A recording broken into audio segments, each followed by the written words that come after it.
Hello YouTube, I am Locke Lamara, and today, since we were talking about session zeros last week, I thought we would go over an example of what a session zero looks like. Pretty chill video. I'm just sitting here, and I actually do use I use a script for my session zeros, but it's not a word for word thing. The introduction is kind of, but really I just have jot notes for most of the topics. So this video is going to serve as an example for those who want to know how to do a session zero, and also as an actual session zero, mainly for my players who maybe couldn't make the original session zero that I was going to have with the rest of the party, or they're coming in a little after everyone else, maybe 3 sessions or so after the game officially started. Instead of me taking the time to do a one-on-one session zero with each individual person, this video is going to serve as a really good replacement. And any questions that someone might have after watching this session zero video, you can always shoot me a message on Discord, and maybe we can get in a call and we'll talk about those questions that you have. So I was editing the video and I noticed that I seem a little low energy. My voice isn't as high as I'd like it to be. That's because I think I'm sick. I don't usually get sick often, so I'm not sure. I have the sniffles. I'm not sure if it's seasonal allergies or what, but it definitely messed with the energy that I had. So just be warned, that is what's going on. I'm not usually like that. Now, as many of you may know, session zeros change, or they differ depending on which DM is running the session zero. I personally use session zeros to get on the same page with everyone, talk about expectations, setting, my DM style, optional rules if I'm using any. Let's see what else I got here. We're going to go over Sirenscape stuff, PayPal stuff, and at the end it's going to be character creation. Usually I would say something like, feel free to ask questions partway through or add to anything that I'm mentioning, but because it's a video, you're just going to have to ask any of the questions that you have to me in Discord like I mentioned before. A lot of the things that I'm going to go over may seem a little obvious, but it's still important for us to go over them because they may not be as obvious as it may seem. So, starting with setting expectations, I have 3 big things that are super important for my games. And the first one is all my tables have a 0 tolerance for rude behavior. This includes any sexist, homophobic, or racist comments or slurs, or like general rudeness. Anything like that will likely earn you a removal from the game without warning a refund. And this is just because if someone looks at one of my listings, which will already list that I have a 0 tolerance for rudeness, and you see this video or in the session zero live, I tell you that my tables have a 0 tolerance for rude behavior, and then you are rude in a game, I feel like it takes a certain personality to do that, which is why usually I'll just remove someone. But if I feel like it's not that bad, I'll probably just talk with you and we'll see what we could do from there. But yeah, super important. Second thing is just the idea of sharing the spotlight. So this is trying to be as concise as possible when you're role playing. Try not to be long-winded when you're making decisions during your turn in combat, even thinking about your turn ahead of time, being very mindful that there are other people who are playing and maybe want to role play. So if you see someone who's trying to get a word out, give them the floor to at least do that. Actually, a while back, I was talking with one of the players from my evening Monday game, and he mentioned that, we don't have body language cues to go off of, and it was a really good point because it's true. Discord lags, and we can't look at each other's body language to tell who's going to talk or who wants to talk.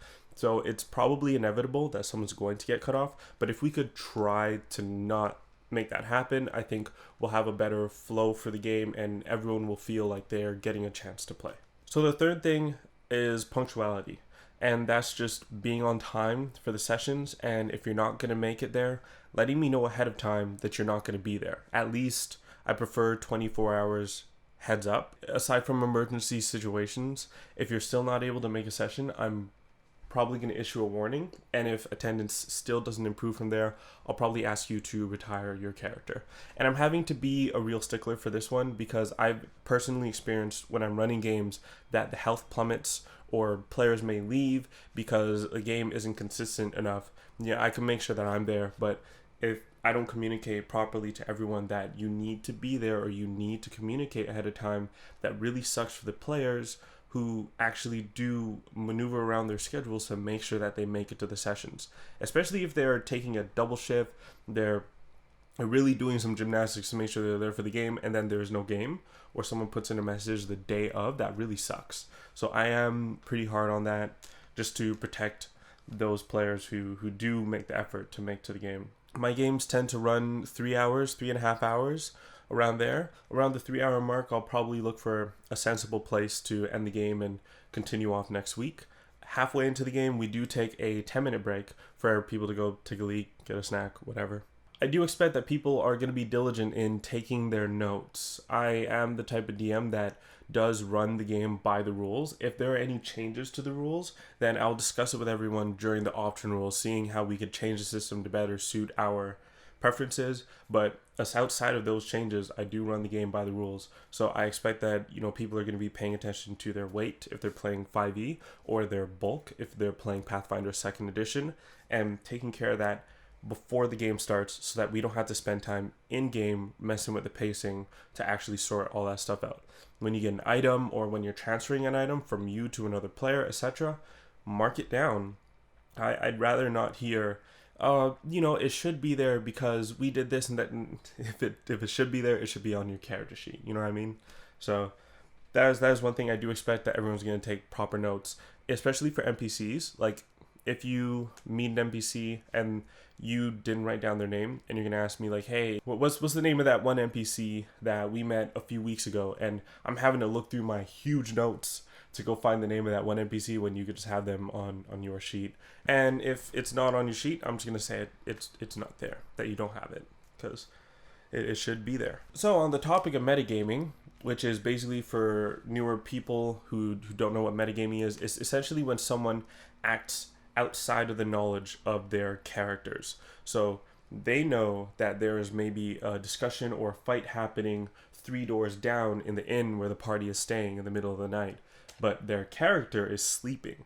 If you ask me if your character wakes up and goes to that room, I'm going to tell you no. And that's because it's a role-playing game. Pathfinder and D&D, they're both role-playing games, so I expect you to act within the knowledge of your character. There are some monsters that you would know, and sometimes some monsters you wouldn't know about. Like, even if they're high level or high CR monsters like dragons, you know about dragons, but maybe you don't know about a Shoggoth from Pathfinder, or maybe you don't know about a Beholder from D&D. Those are more obscure. They're powerful, but I feel like the knowledge about them, or the details about what those creatures can do, would be a little withdrawn.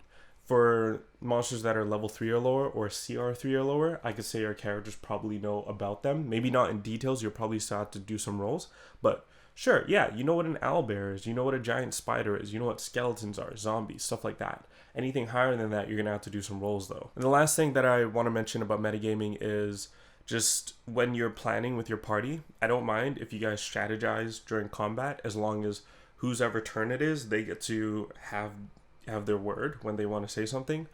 And when it comes to planning outside of combat, I would rather you guys just tell me, hey, we're going to do a little group huddle at the side of the road, so that we don't have those weird situations where you meet with a very important NPC, antagonist, or whatever, and you're there, you're at the meeting, you're sitting down, and then you say, what were we going to ask them?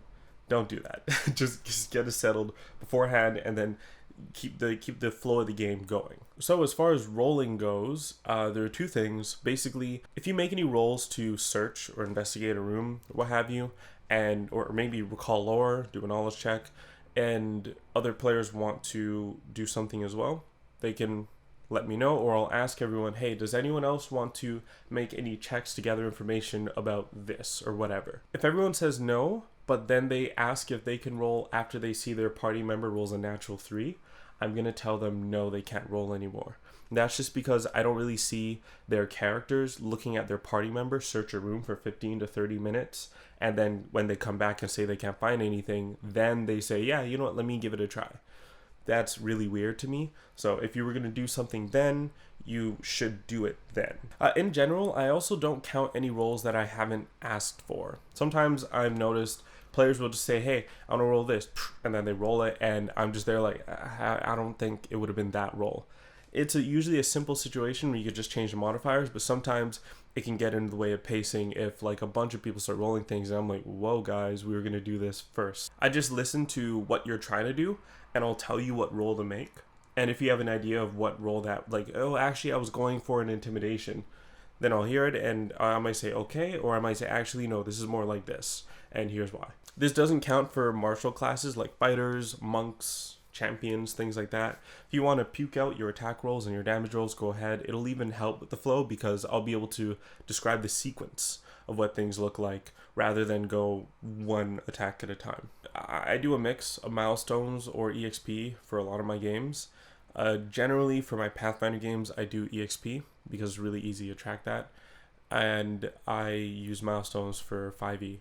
I'll let everyone know either in the Discord or the Roll20 discussion board. Last two things. The first one is on the topic of PvP, stealing from players, attacking players, and things like that. Generally, if you guys are going for more of like a story thing, like, hey, I want to throw a stone at this player's head, kind of playing a prank on him, or hey, I want to go over and give this character a noogie, things like that, I'll probably just summarize the situation. We don't have to roll to hit and all that stuff. That bogs down pacing. There's no problem. But if you're actually trying to roll initiative and fight someone, I would say I'm okay with that stuff, but just do it tastefully and be mature about it. If I feel like you are doing something unnecessarily and you're messing with the pacing of the game, you're putting too much spotlight on something that may not matter to the overall goal of the party, I'm going to probably just tell you to stop. The last thing, and I kind of touched on it before, I do run the game by the rules. I have optional rules, but outside of that, I do run the game by the rules. I'm okay with changing rules. It's just before the game starts, I'm not going to rule that something is going to work differently mid-game. Whatever the rules are when we start the game, optional or not, those are the rules that we're going to use when we're playing the game. Sometimes I may have to make a ruling. For those situations, please respect the ruling because we don't want to waste everyone's time going back and forth. If you're about to die, I understand, be a rules lawyer, no problem. But outside of those situations where it really is important, try not to do that. Let me know what you think after the game and we could talk about the ruling and how we're going to do things from then on. And that's it for setting expectations. Remember, it does go both ways. So if you do have any expectations that you have of me, shoot me a message on Discord and let me know. Next, we're going to talk about my DM style. I write as a hobby and I read a lot, so I do like to use descriptions to paint pictures. I actually practice using descriptions and stuff like that, and I structure my sessions to allow me to do that. That's a lie, don't do that. I don't know where that came from. In general, I will try to just paint a scene. The only time you'll really see visuals is if we're using battle maps. Outside of that, it's just going to be straight theater of the mind. I do run sandbox games generally, like you can choose what direction you go in, so I am a choice empowering DM. I will let you guys do some pretty awesome stuff accompanied by good rolls, but I will also allow you to dig yourselves into a hole. So just be careful, know that I don't just put things in the game because I think you can kill them. If something's in the game, it's there because I think it should be there, and that's it. That said, I won't throw like a Tarask or Shoggoth at you during a random encounter. I have not ever accidentally killed a PC, so there's that. I do tend to run a difficult game. That's because I sit down and I think about combinations of monsters. I think about unique ways to use monsters to make combat challenging. So I am thinking tactically. So know that if you don't have your wits about you, your PC may die. I do also tend to reward all pillars of play. For combat, you don't have to kill everything for you to get the EXP from it. If something runs away, that's fine. I do social encounters and exploration as well. As a general rule of thumb, if you're in an encounter and there are important positive or negative repercussions based on whether you succeed or fail, you'll get EXP for those situations. As far as the setting goes, chances are if you're seeing this and you're in one of my games, you're playing in my homebrew world of Stenabir, there will be a map in the Roll20 once you launch the game, and you'll see, all the locations. Take a look at it and ask me about certain places. I have a lot of lore of the place, so if you're curious about a certain area, go ahead and shoot me a question. If you are playing in Stenabir, and you might not be, so in those situations where you're not playing the Stenabir world, we're going to have a discussion about what the setting is specifically. Stenabir is a world where you find the scariest crap in the most beautiful places. It is a high fantasy setting. It was made for Pathfinder, kind of. So Pathfinder 2nd Edition is a super high fantasy setting, and D&D is also high fantasy setting. Not so much as Pathfinder, but they're both high fantasy. So it is dark fantasy, but there are people who know cantrips. They use magic or the world's enchanted state to get by and do things that technology would usually accomplish for them. So next we're going to talk about optional rules. I will have a listing of them in the Roll20 discussion threads, so you'll get to see what what option rules are active for your game specifically. Likely we will already have talked about them with the party, but if you have any ideas for option rules that you'd like to put forward, let me know, and then we'll discuss it in the Discord and we'll see if we put that one up there. But even though I have certain ones that are specific to the games that I'm playing, there are 2 option rules that I use that are consistent among all my games. So I do random encounters inspired by Matt Colville. It's a little similar to what he does, but not exactly the same. So anytime that you pass time, there's going to be a random encounter. So if you're stopping for a short rest, if you're playing 5e, if you're doing an activity that takes a long time for Pathfinder 2nd edition, or if you are resting, if you're doing anything that passes time, traveling, things like that, I'm going to ask you to roll 2d12s. I'm also going to roll 2d12s. If our numbers match, something happens. If more than one number matches, it's probably going to turn from maybe a non-combat encounter to a combat encounter, or from a combat encounter to a more difficult combat encounter. If we somehow match 4 numbers, God help you. I've seen 3 numbers match, but not 4, so. Ooh. And the D12 scale, I always roll 2d12, but you may roll more than 2d12s. So, for example, if you're in a place where it's usually dark, and you're starting a campfire, you're gonna roll 3d12s instead of 2. If you are at that campfire and you're playing some music as a bard to pass the time, you're gonna roll 4d12s instead of 3. If you are doing this while also, you get the point. Depending on where you are, that could just mean you run into a traveling merchant. That could mean you run into other travelers or other adventurers. But if you're in a dangerous place, like dungeons, caves, things like that, you're way more likely to run into actual monsters. So keep that in mind. That's all my games. All my games have random encounters. You know, I said that there were 2 rules, but I can't remember the other one. What is the second one?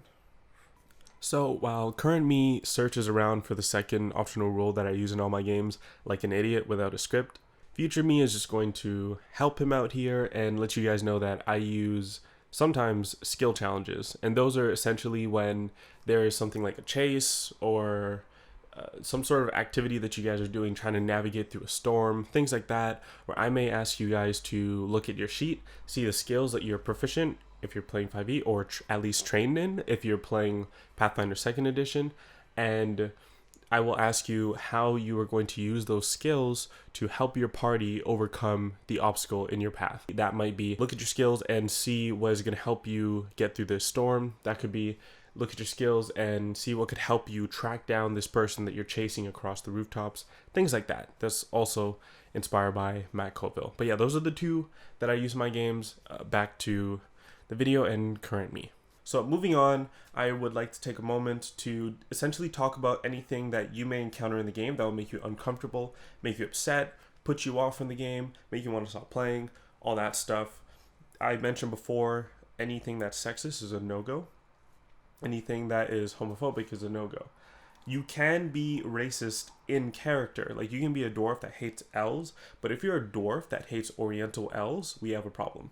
So that's still a no-go. If you guys have anything that would put you off that you'd rather not experience in-game, let me know on Discord, and I will put it up as a discussion thread on Roll20 so that everyone knows these are the don'ts. So next will be Sirenscape. In the Discord server, you will see a Sirenscape text channel towards the left side, and there you will find 2 links. The shorter one, which should be at the top, is the one that you want to go to sign up on Sirenscape and get everything set up. It will walk you through how to install the app. It's just a small, lightweight app that you'll need. It's essentially just a volume button, so that when I'm playing ambience or music, you can control it to the volume level that is okay for you. After you've done all that stuff that they've asked you to do in the first link, go ahead and click the second link, and you'll use that to link your device using the app to your account. It'll make sense when you're actually doing it. Is that the second link is just to get you in the session with everyone else. It's like an invite to a Discord server, something like that.